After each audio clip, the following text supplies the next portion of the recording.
Hello YouTube, this is going to be a video of troubleshooting a lawnmower, not starting, and then maybe we'll do another video fixing the lawnmower after.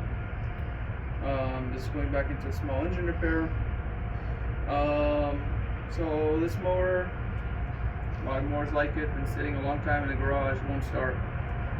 Now, I bought it used. First thing I want to check are the basics with the lawnmower to make sure it's even worth fixing this lawnmower before I even start, because you know, if a lawnmower is worth $100 and you need $100 just in the parts, it's not worth it to fix it. It's more worth it as a parts mower or a scrap. So as you can see, it's got some use and abuse. Handles in Arizona has been outside for a bit, started crumbling, the owner started putting some tape in places. First thing is I like ensuring that all the wheels are set to the highest setting from the ground in case we have any issues with clearance where we're at.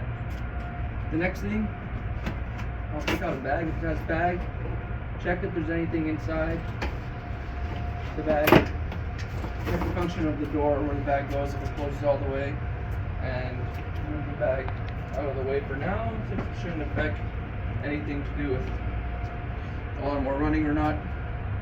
I'll check the discharge door for grass clippings or different things that might be stuck on it, blocking behind the wheels as well. If I haven't done it already, I'll roll it back and forth a few times, make sure the wheels are straight, bearings are good, etc. Next, we'll make sure that the mowers are put together properly. A lot of times they're not put together properly, even the basic ones. So make sure the handles are in their lock position on the bottom. You squeeze them in, you can tilt it up and fold it down. Make sure it has the right bolts here with the curve on them, and these knobs on the sides to hold the handle down, on the Husqvarnas especially. Make sure the pull cord is in the right place. And now we'll check and ensure that our brake, this is the brake, it has a physical brake material on the flywheel, and also it stops the ignition from working, is operating, the cable's working over here, and it's also moving our lever on the engine. Next thing I'll check is going to be our air filter, that is there, and that is relatively clean and not clogged. If all that looks good, I'll go check the next thing that could be a huge issue depending on the mower. You could always flip a lawnmower over on the side, especially temporarily, as long as you have the air filter side up. Air filter can be in different places. Make sure air filter is always up when it's flipped over. Also, if you could, this lawnmower has a fuel shut off. Make sure the fuel is shut off. So the only fuel, if there is fuel in the carburetor, will be in the carburetor. And when it's flipped over, it's a possibility you might get oil in the cylinders. The way to get that out properly would be to take the spark plug out and pull it through a few times. If it's just a bit of oil, if it's a Honda engine, there's a good chance if everything's working properly, there won't be a lot of oil in there, but some Briggs & Stratton engines and Tecumsehs, they'll build up a lot of oil. You try to start it, you could hydrolock the engine. So when I flip it over, I'm going to be checking for a few things. I'll be checking for the blade itself to see nicks, gouges, if it's relatively balanced without taking it off. And I'll pull it over a few times to make sure that the crankshaft is straight. And if it's a lawnmower and it hit a log or a rock, it could bend the crankshaft. Or it could, if it has a big nick in it, it's possible to shear the flywheel key, especially in a Tecumseh or a Briggs & Stratton.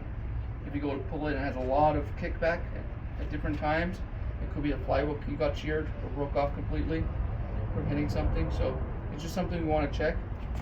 So put them over to the side. You still got grass on the deck. Engine's relatively clean. The bolts are here; they're not loose. And we'll turn the blade over in the direction of rotation and watch your bolt. Make sure it's tight. Make sure there's no curve in the crankshaft. So everything's good right there. Next step, either you could drain the fuel into a container, Or you could, yeah, hold up. I'll just get a container quickly for that. Go around tanks. Make sure that the fuel in there is good. Probably not going to be good, being that's been sitting for a long time. And replace it with fresh fuel. Always a good start. Even if the issue isn't fuel related, it's always good to have fresh fuel in the tank. But from my personal experience, mowers that sit 80% of the time, the problem is going to be fuel related. Usually a carburetor issue. Carburetor needs to be cleaned. But could always be something else. It all depends on situation. And it could be it's not even a fuel issue. So honestly, I should have brought my pliers with me. But we could do this by hand as well. Just make it a bit longer with these little clips.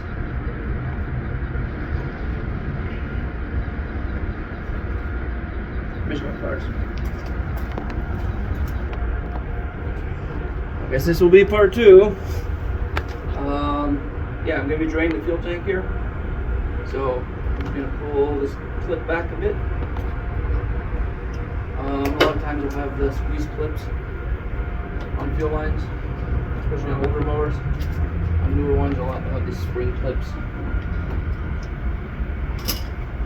So we're closed over here. Fuel's going to start coming out.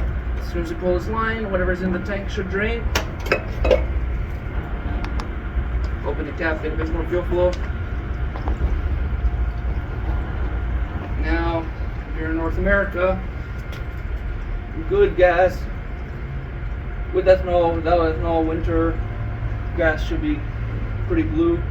Summer gas should be pretty clear. If it starts getting yellow, orange, or brown, it means it's starting to go bad or getting bad. Also, you can smell the gas. Once you get used to it, you'll smell the varnish in the gas as it gets old.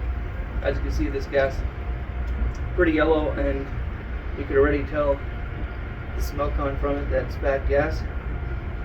So I have my 5-gallon container of gas. I'll go and put some fresh gas in here, reconnect the fuel line, put some fresh gas in here, and then continue with our troubleshooting as soon as this drains out. Being that it's a Honda, very streamlined tank, the engine comes out, the gas comes out, drains out pretty nicely from it.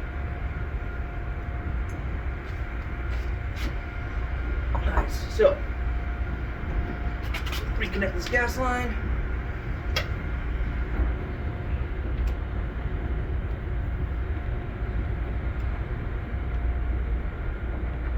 There we go. Now we're reconnected. Check our gas cap. There's a vent. Sometimes that affects how it runs. Not usually.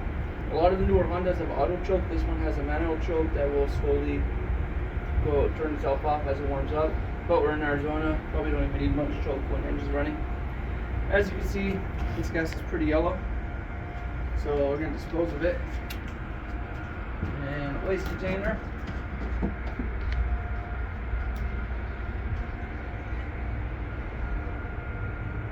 Which is good.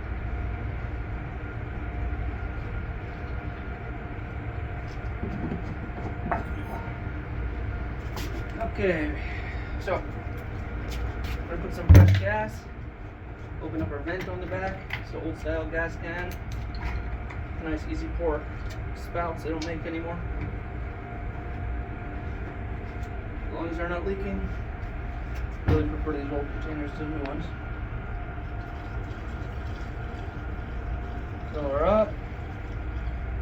Again, we are planning on getting this lawnmower running as soon as possible, so we're going to push full of the tank as possible. Make sure no bugs or moisture or anything gets in the tank.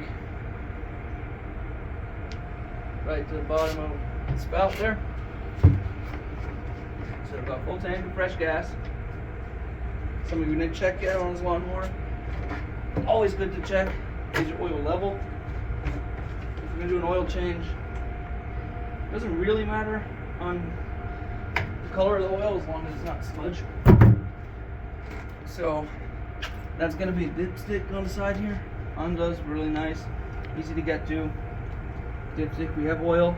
It's not even black. It's brown. Check our exhaust not clogged. There we go. Now, because